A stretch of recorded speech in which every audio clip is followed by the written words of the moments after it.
Earlier, we heard from Amber Vinson, the nurse who survived Ebola. Well, when we sat down with her, she shared with us what it was like being in isolation at Emory Hospital in Atlanta and who she relied on for support. I got strength and support from my family and friends. I would Skype with my mom and my fiance.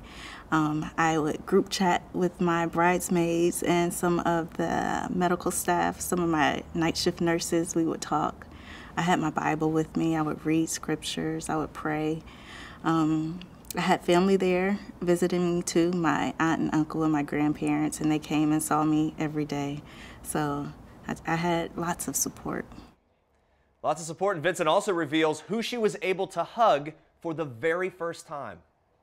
When I got out of special isolation, my mom and my fiance, they weren't able to come to Georgia to see me, but my grandparents were there. The first person I hugged was my little granny, and then my aunt came in and my grandpa, and it was like family reunion. You know, I could talk to them while I was in isolation, but it was through a window, you know, no physical contact. But my granny, the first person I hugged.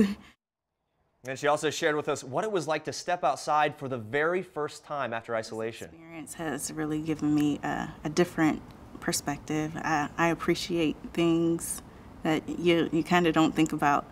Like my first night out of isolation, my nurse took me outside and there were crickets and stars, and it was like, wow, I can hear these crickets, I can see the stars, and it was, you get a new appreciation. And then the next day I went out and it was daytime and I could feel the sun on my skin, and it is just like, you really appreciate things more.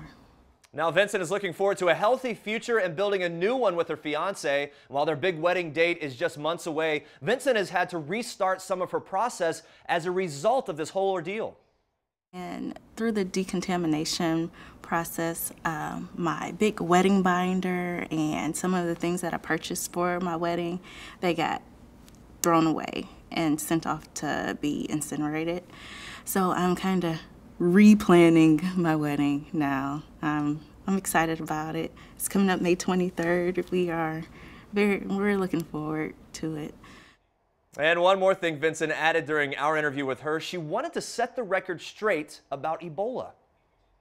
Airborne, you won't get it from shaking my hand. I'm Ebola free, and I think even some people, they don't understand that I had the disease, but I do not have it now.